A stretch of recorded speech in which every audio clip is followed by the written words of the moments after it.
Subscribe કરો એ hi news India ચેનલને, પછી યુટ્યુબ એપ પર બેલ આઇકોનનું બટન દબાવો અને નિહાળો એ hi news India channel. Audio Jungle. જર જમીન અને જોરું ત્રણે કજિયારા સોરું જેવી જૂની કહેવત બનાસકાંઠાના વાવ તાલુકાના બુકણા ગામના નાળોદર સીમ વિસ્તારમાં સાબિત થઈ છે. ખેતરમાં રહેતા ભાગ્યા શામળભાઈ ફોટાભાઈ ભીલે ખેતર માલિક અબાભાઈ સુજાજી ગોહિલની તીક્ષ્ણ હથિયારોથી ઘાતકી હત્યા કરી દીધી હતી.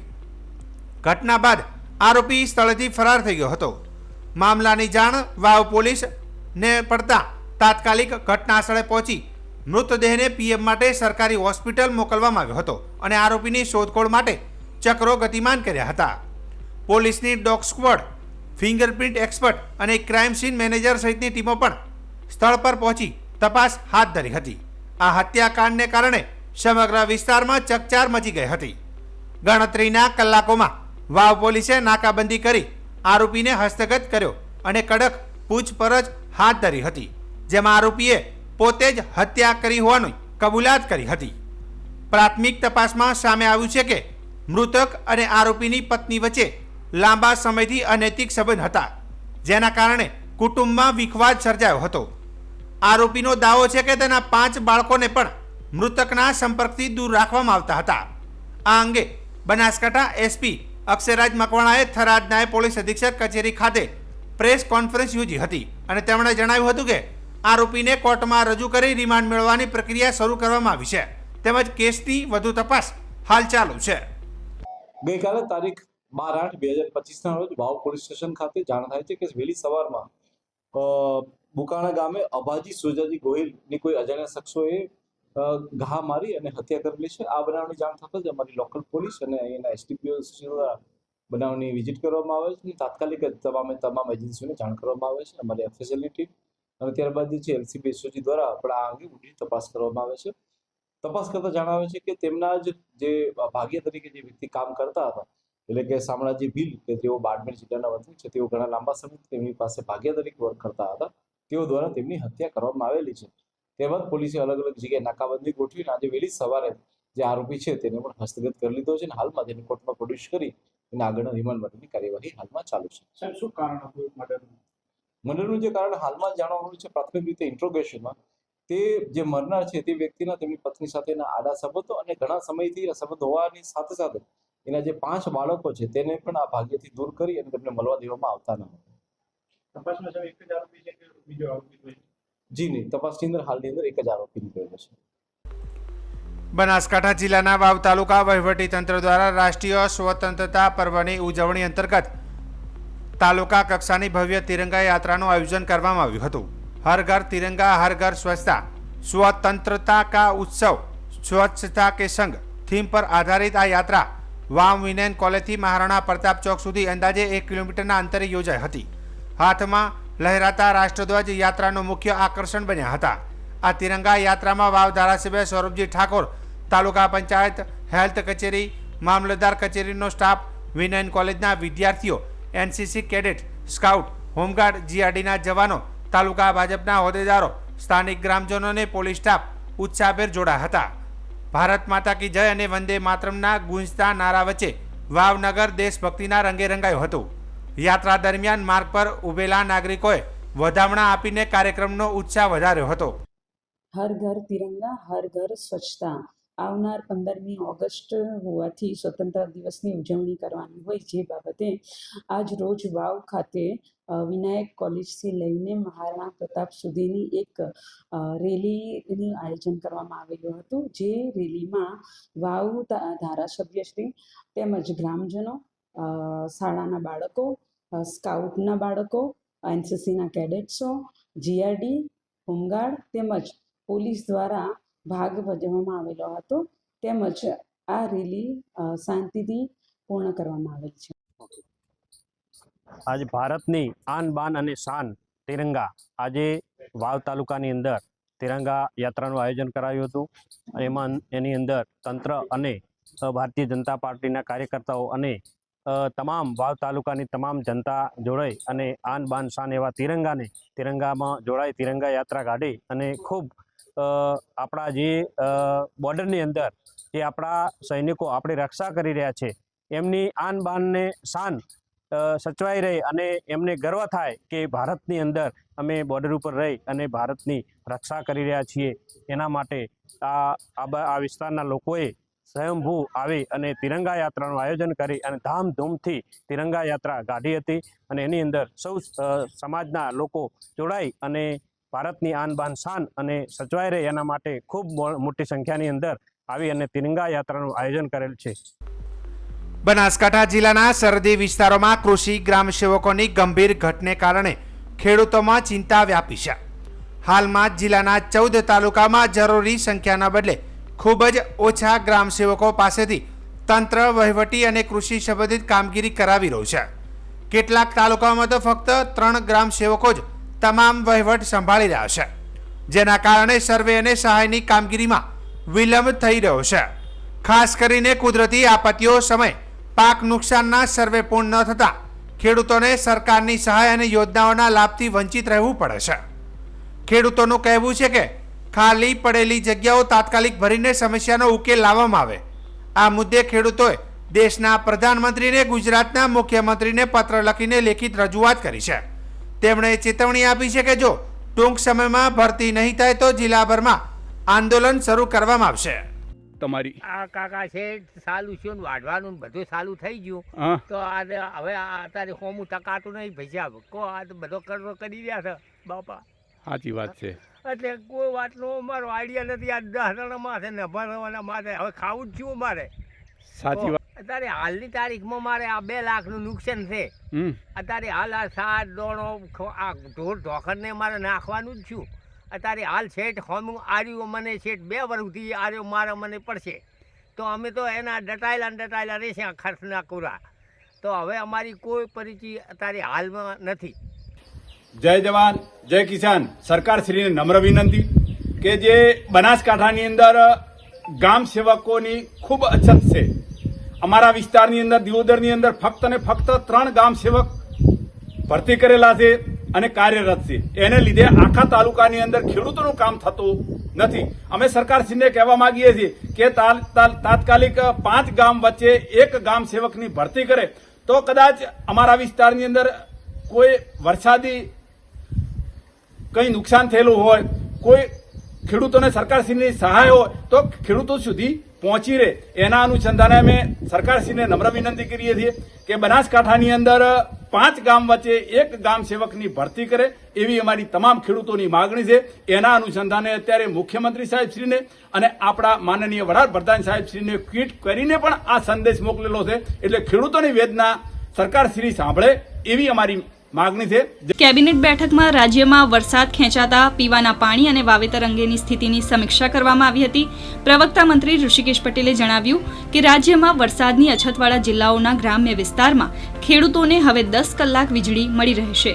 તેમજ 14 ઓગસ્ટથી મહેસાણાના ખેડૂતોને વીજળીનો લાભ મળશે. 7મીએ આપણે સૌરાષ્ટ્રમાં આપવાનું ચાલુ કર્યું અને 9મી તારીખથી આપણે કચ્છમાં આપવાનું ચાલુ કર્યું. 8 કલાકથી 10 કલાક વીજળી જે આપવાની શરૂઆત કરી એમાં ખેતીવાડી વીજ વપરાશ દૈનિક 4.4 કરોડ યુનિટથી વધી અને 5.2 કરોડ યુનિટ થયો છે. આ નિર્ણયથી 12 લાખ ખેતીવાડી કૃષિ વીજ જોડાણોને લાભ મળ્યો છે. બીજી તરફ પાર Tapi Narmada river link project મામલે જણાવ્યું કે 2017માં પાર તાપી DPR મંત્રાલય દ્વારા રજૂ કરાયો હતો. અગાઉ પાર તાપી નર્મદા લિંક પ્રોજેક્ટ રાજ્ય સરકારે સ્થગિત કર્યો છે. આ મુદ્દાને લઈ કોંગ્રેસ આદિવાસી સમાજની લાગણીઓ ઉશ્કેરી રહી છે.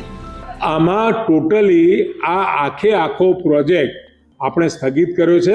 આ કોંગ્રેસ પાસે કોઈ મુદ્દા નથી. એટલે એવા મુદ્દા લોકોને ભડકાવાના, ખોટી વાતો, ભ્રામક વાતો ફેલાવી અને અસ્થિરતા ફેલાવી અને લોકોમાં રૂમર્સ દ્વારા એમની લાગણીઓ અને એમનો સમય બગાડવાનું કામ કરી રહી છે. જ્યારે લંપી વાયરસ મામલે 9 પશુઓના મૃત્યુ થયા છે તે અંગે પણ પ્રવક્તા મંત્રીએ જણાવ્યું છે કે રાજ્ય સરકાર સર્વેલન્સ કરી રહી છે. તો બીજી તરફ દાહોદની શાળામાં LC કાઢવા માટે પૈસા માંગવાના મામલે પણ ઋષિકેશ પટેલે જણાવ્યું કે શિક્ષણ મંત્રીઓને તપાસના આદેશ આપવામાં આવ્યા છે. બંને અમારા શિક્ષણ મંત્રીઓએ આ બાબતમાં પોતાની બાઇટ આપી છે ને પોતાનો ખુલાસો પણ આપ્યો છે તપાસ કરી અને એના બાબતે જે પણ કંઈ ઘટતું કરવાનું હશે એ ઘટતું કરવાની ખાતરી પણ આપે. પશુઓ માટે જે લંપી વાયરસ દેખા દીધો, અત્યાર સુધીમાં કેવળ ચાલુ વર્ષે 9 જેટલા પશુઓના મૃત્યુ થયા છે. સઘન રસીકરણની ઝુંબેશ રાજ્ય સરકારે આદરી છે. આ સાથે ઇન્ડિયન ઓલિમ્પિક એસોસિએશન દ્વારા 2 ઠરાવ કર્યા છે, જેમાં અમદાવાદ પણ બીડ કરવા જઈ રહ્યું છે. ભારત અને તેમજ અમદાવાદ હોસ્ટ સિટી થશે એ પ્રકારના ઠરાવો કરી CWG લંડન ખાતેની ઓફિસમાં આપણે મોકલ્યા છે. મેરિટના આધારે આપણને વિશ્વાસ છે કે આ ઠરાવના આધારે જે પણ કોઈ ત્યાં આગળ અરજીઓ મળશે એમાં આપણે આગળ છીએ અને આપણે આશાસ્પદ છીએ. આ સાથે તેમણે જણાવ્યું કે 79માં સ્વતંત્રતા દિવસની રાજ્યકક્ષાની ઉજવણી પોરબંદરમાં થશે અને મુખ્યમંત્રી ભૂપેન્દ્ર પટેલની ઉપસ્થિતિમાં ધ્વજવંદન સમારોહ યોજાશે તેમજ ₹174 કરોડના 43 વિકાસ કામોની ભેટ અપાશે. વિધાનસભાના અધ્યક્ષ શંકરભાઈ ચૌધરીની ઉપસ્થિતિમાં આજરોજ થરાદ શહેર ખાતે ભવ્ય તિરંગા યાત્રા યોજાઈ હતી. થરાદ શહેરમાં રાષ્ટ્રીય સ્વતંત્રતા પર્વની ઉજવણીના ભાગરૂપે રાષ્ટ્રધ્વજના સન્માનમાં આયોજિત આ તિરંગા યાત્રામાં બહોળી સંખ્યામાં નાગરિકો જોડાયા હતા. તિરંગા યાત્રા પ્રસંગે વિધાનસભાના અધ્યક્ષ શંકરભાઈ ચૌધરીએ જણાવ્યું હતું કે આજે હર ઘર તિરંગા યાત્રામાં હજારોની સંખ્યામાં થરાદના નગરજનો દેશભક્તિના રંગે રંગાયા છે.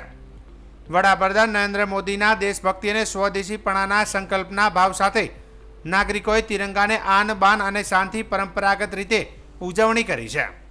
તેમણે જણાવ્યું કે ઓપરેશન સિંદૂર નવા ભારતની ઓળખ બન્યું છે. ઓપરેશન સિંદૂરે દેશના નાગરિકોમાં સ્વમાન સ્વાભિમાન જગાડ્યું છે. વડાપ્રધાન નરેન્દ્રભાઈ મોદીના નેતૃત્વમાં દેશની સેનાએ સફળતાપૂર્વક ઓપરેશન સિંદૂર ચલાવ્યું છે, જે દેશ માટે ગૌરવની બાબત છે. હર ઘર તિરંગા હર ઘર સ્વચ્છતા स्वतंत्रता का उत्सव स्वच्छता के संग ની થીમ આધારે આ તિરંગા યાત્રા રેફરલ 3 રસ્તા થરાદ ખાતેથી લઈને હનુમાન ગોળાઈ ચોક સુધી યોજાઈ હતી. તિરંગા યાત્રામાં 1000 ફૂટ લાંબો રાષ્ટ્રધ્વજ આકર્ષણનું કેન્દ્ર બન્યો હતો. પોલીસ જવાનો દ્વારા પોલીસ બેન્ડ, ઘોડેસવારી પ્લાટૂન સહિત દરેક નાગરિકના હાથમાં રાષ્ટ્રધ્વજ સાથે ભારત માતા કી જય અને વંદે માતરમના નારા સાથે થરાદ નગર દેશભક્તિના રંગે રંગાયું હતું. તિરંગા યાત્રાને રસ્તા પર નાગરિકોએ બહોળો પ્રતિસાદ આપ્યો હતો અને નાગરિકોએ તિરંગા યાત્રાના વધામણા પણ કર્યા હતા. આ તિરંગા યાત્રામાં પૂર્વ સાંસદ પરબતભાઈ પટેલ, જિલ્લા પોલીસ અધિક્ષક અક્ષયરાજ મકવાણા, થરાદ પ્રાંત અધિકારી તુષાર જાની, જિલ્લા અગ્રણી કીર્તિસિંહ વાઘેલા, કનુભાઈ વ્યાસ, ડીડી રાજપૂત સહિત વિવિધ અધિકારીઓ, પદાધિકારીઓ, પોલીસ જવાનો અને બહોળી સંખ્યામાં નગરજનો અને વિદ્યાર્થીઓ જોડાયા હતા. હર ઘર તિરંગા આજે થરાદ જાણે તિરંગામય થઈ ગયું હોય, દેશભક્તિના રંગે રંગાયું હોય તેવું દરેકે દરેક નાગરિકો હજારોની સંખ્યામાં આજે બહાર આવ્યા, સાથે જોડાયા. તેમજ તિરંગા યાત્રાનું ભવ્ય સ્વાગત ફૂલ પુષ્પોથી કર્યું. અલગ અલગ એની પરંપરાઓ પ્રમાણે પાઘડી સહિતનું સ્વાગત કરીને ફુલારોથી તિરંગાનું આન બાન અને શાન જળવાય તે પ્રમાણેનું સ્વાગત કર્યું. હું તમામ પ્રજાજનોનો હૃદયથી આભાર માનું છું.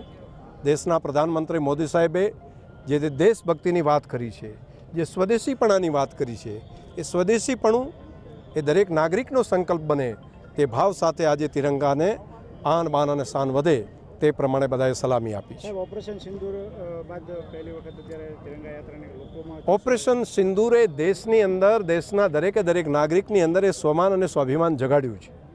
દરેક નાગરિકને લાગે છે કે આપણે પણ જે રીતે દુનિયાના બાકી ડેવલપ દેશો હતા તે પર ઓપરેશન કરી અને દુશ્મન દેશની ધરતી ઉપર જઈને દેશના દુશ્મનોને નેસ્તનાબૂદ કરવાનું કામ કરતા તેની વાર્તાઓ માત્ર પુસ્તકમાં સાંભળતા તેવું નહીં, આપણી બહાદુર સેનાએ દેશના પ્રધાનમંત્રી મોદી સાહેબના નેતૃત્વની અંદર આ બાબત પણ કરી બતાવી છે કે હવે ભારત એ નવું ભારત છે, હવે ભારત એ અલગ ભારત છે. સંયુક્ત કિસાન મોરચાના આદેશ મુજબ આજે દેશભરમાં તાલુકા મથકો પર વિરોધ પ્રદર્શન યોજાયા. રાષ્ટ્રીય કિસાન સંગઠન બનાસકાંઠા દ્વારા પણ તમામ તાલુકાઓમાં પ્રધાનમંત્રી નરેન્દ્ર મોદી અને અમેરિકાના પ્રમુખ ડોનાલ્ડ ટ્રમ્પના પુતળા દહન કાર્યક્રમનું આયોજન કરાયું હતું. ધાનેરા તાલુકા મથકે જૂના બસ સ્ટેશન પર યોજાનાર આ કાર્યક્રમમાં રાષ્ટ્રીય કિસાન સંગઠન ગુજરાત પ્રદેશના મહામંત્રી વીકે કાગ, જિલ્લા પ્રમુખ દોલાભાઈ ખાગડા, તાલુકા પ્રમુખ શંકરભાઈ વાગડા તેમજ તાલુકા સમિતિના હોદ્દેદારો હાજર હતા. પૂતળા દહન પહેલા જ પોલીસ સ્થળ પર પહોંચી ગઈ હતી અને ઝપાઝપી વચ્ચે પૂતળું કબજે કર્યું હતું.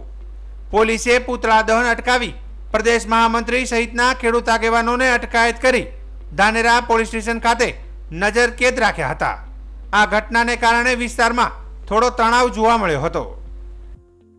આજે 13 તારીખે જ્યારે એસકેએમમાંથી આખા દેશની અંદર જ્યારે ટ્રમ્પ અને મોદી સાહેબને પૂતળાનો જે દહન કાર્યક્રમ રાખવામાં આવેલો છે, તો કોર્પોરેટો ખેતી છોડો અને જ્યારે ખેતી કોર્પોરેટોના હાથમાં જઈને ખેડૂતોને બરબાદ કરવા માટે, ખેત મજૂરોને બરબાદ કરવા માટેનો જ્યારે કાયદો છે, તો એ કાયદાને રદ કરવા માટે અને ટેરિફ ડ્યુટી જે ટ્રમ્પે લગાડી છે અમેરિકા દ્વારા, એટલે ટ્રમ્પના પણ અહીંયા પૂતળા દહનનો કાર્યક્રમ કરેલો હતો. પરંતુ પૂતળા દહન પહેલાં એ પોલીસે આવી સરકાર ક્યાંક ને ક્યાંક ખેડૂતોને મજૂરોથી ડરી અને પોલીસને આગળ કરીને કાર્યક્રમો ન થાય એના માટે એટલા પ્રયાસ કરે છે. તો સરકારને વિનંતી છે કે જો આટલા પ્રયાસો આગેવાનો ઉપર જો નજર રાખવામાં આવે, એના કરતાં જો કામ કરવામાં જેટલું થાય તો ખેડૂતો અને મજૂરો એ સદ્ધર થાય તો આવા કાર્યક્રમ કરવા પણ ન પડે.